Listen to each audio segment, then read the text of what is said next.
تو آج بھی حضرت آپ سے اس طرح کا ایک سوال دریافت کرنا تھا کہ حضرت ہم یہ دیکھتے ہیں کہ قرآن پاک میں اللہ تعالیٰ نے ہمیں فلاح کے یعنی کامیابی حاصل کرنے کے کئی راستے دکھائے ہیں.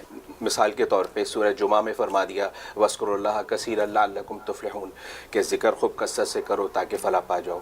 ایک اور جگہ فرما دیا قَدْ أَفْلَحَ مَنْ تَزَكَّىٰ کہ فلاح پا گیا وہ شخص جس نے اپنے نفس کا تزکیہ کر لیا.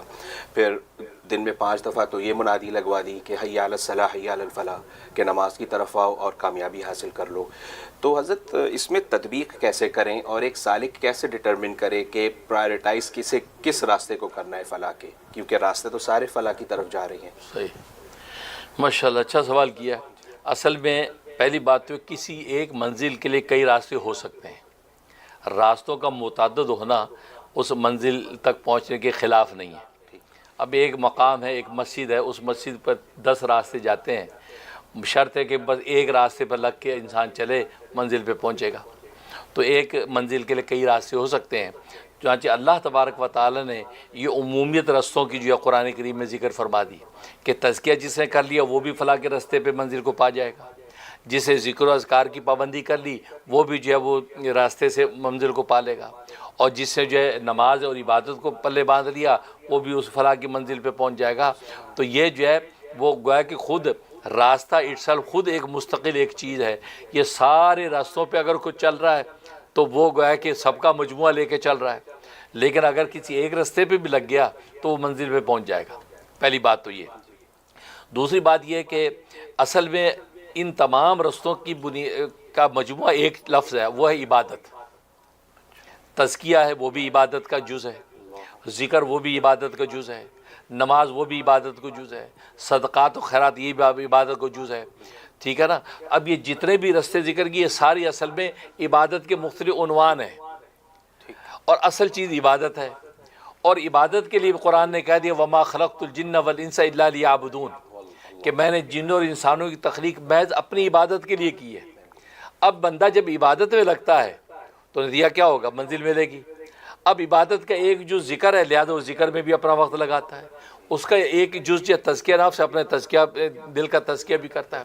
اسی کا ایک جو نماز ہے وہ نماز کے سجدے میں بھی پڑھا ہے. اسی کا ایک جو روزہ ہے وہ بھوکا پیاسا روزے دار بھی ہے. اس کا ایک جو مال صدقات بھی ہے تو زکوٰۃ بھی دیتا نظر آتا ہے. اسی کا ایک جو حج ہے تو حج بھی کرتا نظر آتا ہے. تو یہ جتنے مختلف رستے آپ کو نظر آ رہے ہیں یہ اس میں الگ الگ شعبے ہیں عبادت کے. ہر شعبے کو اپنی اپنی استطاعت بساط کے مطابق اس کو اڈاپٹ کرتا ہے، عمل کرتا ہے، اور کرنا چاہیے ظاہر ہے. اس لیے کہ وہ سب چیزوں کو کرے گا تو اب وہ کامل ہوگا نا. اب ایک انسان کے ہاتھ پیر سارے کے سارے کامل ہوں گے تو کامل انسان ہے نا. اب ہاتھ کٹے ہوئے ہیں باقی جسم میں تو ظاہر معذور ہے، پاؤں کٹے ہوئے ہیں ہاتھ ہے تو معذور ہے، ایک آنکھ ہے دوسری آنکھ نہیں. اسے پورا کا پورا انسان کامل اس وقت کہلائے گا کہ جب سر سے پیر تک ماشاءاللہ بالکل پرفیکٹ. اسی طریقے سے روحانی جو اس کی شخصیت ہے وہ بھی تمام عبادتوں کرنے سے کامل بنے گی. سبحان اللہ. یہ نہیں کہ سوچا فرض پڑھ لیں یار سنت کی کیا ضرورت ہے. اب سنت کی مثال ایسے جیسے ہماری آنکھیں کان ہونٹ کان اور انگلیاں یہ سنت ہے. اب ایک آدمی کوئی ایسا ہے جو کہ میری آنکھ پھوڑ دو کان کاٹ دو مجھے میں جو زندہ سلامت صحیح. اب زندہ سلامت رہنا صرف یہ ایک دل دھڑکے اور زبان چلے پیٹ صحیح ہے یہ فرض ہے. اتنے فرض پہ انسان اپنے جسم پہ کوئی راضی نہیں ہے. وہ کہتے میری آنکھیں بھی صحیح ہوں کان بھی ناک بھی. اسی طریقے سے سنت جو ہے نبی پاک صلی اللہ علیہ وسلم کی جو ادا ہے وہ ہماری آنکھیں ہیں، ہماری ناک ہے، ہماری ہونٹ ہے. تو اگر عمل میں سے نبی کی ادائیں نکال دیں تو ایک ٹونڈ بونڈ انسان نظر آئے گا. یہ ٹونڈ بونڈ فرض جو ہے وہ اللہ کے سامنے آپ پیش کر رہے ہیں. اب دیکھو دنیا میں آپ جب مٹھائی پیش کرتے ہیں ڈبے میں خوبصورت ڈبہ اس پہ ریپر لگا ہوا ہے پنے چڑھے ہوئے آپ ڈبہ دے رہے ہیں. اب حالانکہ اسے ڈبہ کھانا نہیں ہے، پنے کھانے نہیں ہیں، ریپر کھانے نہیں ہے، اسے اندر سے گلاب جامن اٹھا کے کھانے. تو چاہیے تو آپ اٹھا کے گلاب ہاتھ میں دے دیں. آپ دیں گے تو کہیں گے یار کیا بدتمیزی ہے، یہ کیا طریقہ ہے یار، پلیٹ میں رکھے دو. وہ کہ یار پلیٹ آپ نے کھانی ہے یار ڈبے میں پیک کر کے دو، یار ڈبہ آپ نے چاٹنا ہے.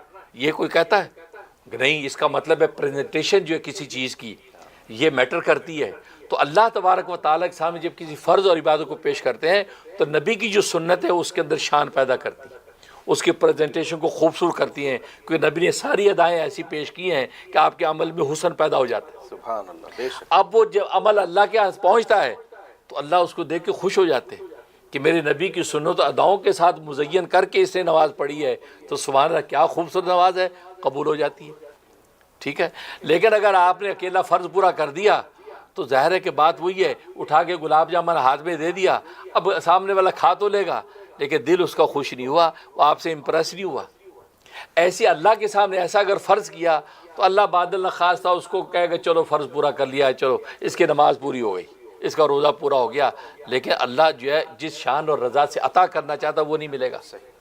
تو بالکل اسی طریقے سے یہ جتنے شعبے ہیں جو قرآن میں ذکر کیے ہیں یہ ساری اس عبادت کے شعبے ہیں، اور سب کا جو ہے مین چیز عبادت، ان تمام کو آپ نے اپنے اپنے حصے اور اپنی اپنی جو جسے کے مطابق ادا کرنا ہے۔ جب یہ سب چیزیں ادا کی، تزکیہ بھی پہلے ضروری، جب تزکیہ ہوگا تو زبان کے ذکر کے اندر لطافت ہوگی، اللہ کی یاد و ذکر ہوگا تو نماز کے اندر دھیان میں مزہ آئے گا، ٹھیک ہے۔ تو اس لیے تو قرآن کریم میں ساری کی ساری عبادتوں کی روح ذکر کو قرار دیا، اللہ کی یاد، کیونکہ اللہ کی یاد اگر آپ کے اندر ہے تو پھر نماز نماز ہے، روزہ روزہ ہے، زکوٰۃ زکوٰۃ ہے، حج حج ہے۔ اگر اللہ کی یاد سے خالی ہے آپ کی نماز تو حدیث میں آتا ہے ایسی نماز کو اللہ میلے کپڑے کی طرح لپیٹ کے نمازی کے منہ پہ مار دیں گے۔ ایسی زکوٰۃ بھی قبول نہیں، ایسا روزہ حدیث میں فرمایا ایسا ہی ہے جیسے صبح سے شام تک بھوک پیاس کے علاوہ اس کو کچھ بھی نہیں ملا، کہ اس میں اللہ کی یاد ہی نہیں ہے۔ تو اللہ کا ذکر جو ہے یہ ساری عبادتوں کی روح ہے، اور ذکر کے اندر چاشنی پیدا کرنے کے لیے انسان اپنے دل کو صاف کرتا ہے، کہ دل اگر صاف نہیں تو ذکر میں مزہ کیا آئے گا، اور ذکر اس پاکیزہ ذکر نکلے گا کیسے، کیونکہ دل ہی گندا ہے تو زبان سے کیا ذکر کے اندر لطف آئے گا، اس لیے دل کو پاک کیا جاتا ہے۔ تو اس طرح سٹیپ ہے۔ اب یہ کہ سٹیپ بائی سٹیپ کیسے کریں، اب یہ مرشد کامل بتاتا ہے۔ جب کسی مرشد کامل کے ہاتھ میں بیعت ہو گیا، اس کے جب وہ دست حق پرست میں ہاتھ دے دیا، اب اس کو پتہ ہے کہ اس کو کیسے لے کے چلنا ہے، وہ اس کو پتہ ہے اس کا سب سے پہلے تزکیہ کرے، اس کے دل کو پاک کرے، دل کو حسد سے، بغض سے، کینے سے، عداوت سے پاک کر کے شفاف کر دیں، اور دل میں اللہ اللہ کے رسول کی محبت پیدا کر دیں۔ یہ پہلا سٹیپ میں اس کا تزکیہ کرتا ہے۔ تزکیہ کرے آپ اس کو ذکر و اذکار دیتا ہے کہ زبان سے اللہ اللہ کا ذکر کرو، اس میں ذات اللہ 6000 پڑھو، 12000 پڑھو، 24000 پڑھو، یا جو صوفیہ نے 24000 کی تعداد متعین کی ہے، کیونکہ 24 گھڑیاں ہوتی ہیں دن رات میں، لہٰذا کوئی گھڑی بھی اللہ کے ذکر سے خالی نہ ہو، لہٰذا 1 گھنٹے میں کوئی 1000، کیونکہ 24000 ٹوٹل روز آپ کو اللہ اللہ اللہ اللہ کرنا ہے، وہ اس کو متعین کرتے ہیں۔ اسی طرح نماز میں آتا ہے تو پھر نماز کی ترتیب اور نوافل اس کے لیے لگا دیے جاتے ہیں، پھر روزے اس پر رکھوائے جاتے ہیں، نفلی روزے رکھ کے وہ پھر کھانے پینے کے مجاہدے کرتا ہے تاکہ اعتدال پیدا ہو۔ یہ فائدہ ہوتا ہے مرشد کا کہ مرشد کو پتہ ہے اس کو کس وقت کون سی چیز دینی ہے، ورنہ ایک معصوم نادان بچے کی طرح کسی بھی چیز کو ہاتھ میں لے کے منہ میں ڈالے گا۔ اب ماں کو پتہ ہے کہ یہ دودھ پینے کا بچہ ہے، اب روٹی اس کے ہاتھ میں آ گئی تو روٹی اسے چھین لے گی۔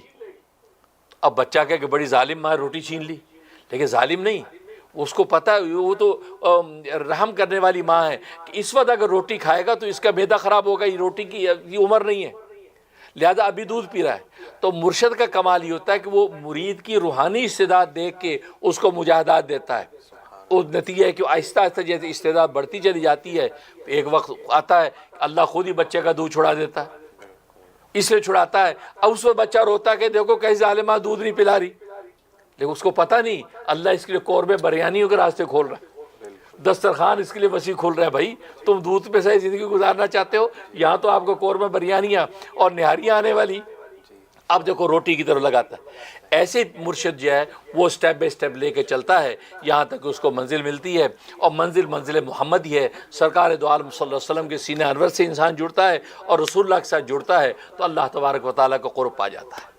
یہ ترتیب ہے۔ جزاک اللہ خیر، جزاک اللہ خیر، بہت اللہ خوبصورت طریقے سے سارا انلائٹن کرنے کا شکریہ بہت۔